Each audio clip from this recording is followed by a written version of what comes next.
வணக்கங்க. இந்த ஃபோட்டோவை பார்த்தீங்களா? ஒன்று மட்டும் வித்தியாசமாக இருக்குது. இது எல்லாரும் என்ன சொல்லுவாங்கன்னா ஆட் ஒன் அவுட் அப்படின்னு சொல்லுவாங்க. பட் என்னுடைய பார்வையில் தட் ஒன் இஸ் டிஃப்ரெண்ட் அப்படின்னு நான் சொல்வேன்.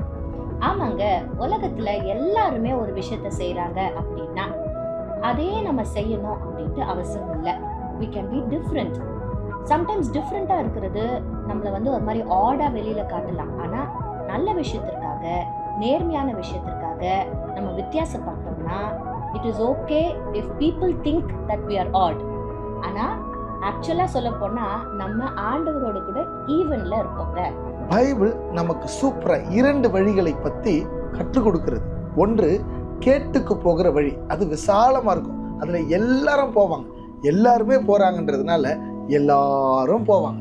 இடுக்கமான வழின்ட்டு இன்னொரு வழி இருக்கு. அந்த இடுக்கமான வழியில நிறைய பேர் போக மாட்டாங்க, கொஞ்சம் பேர் தான் போவாங்க. அந்த இடுக்கமான வழி ஜீவனுக்கு போகிற வழின்னு சொல்லுது. இடுக்கமான வழியில, அதாவது நல்ல காரியங்களை நம்ம சூஸ் பண்ணும்போது sometimes we will be left alone. Or நம்ம சின்ன குரூப்பா இருப்போம். நம்ம ஆட் பீப்புளா மற்றவங்க பார்வையில வேணா தெரியலாம்.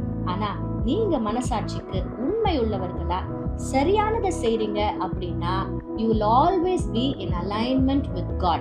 நீங்க ஈவனா இருப்பீங்க. அதனால கவலைப்படாதீங்க. You are different and not odd. Have a nice day. God bless you.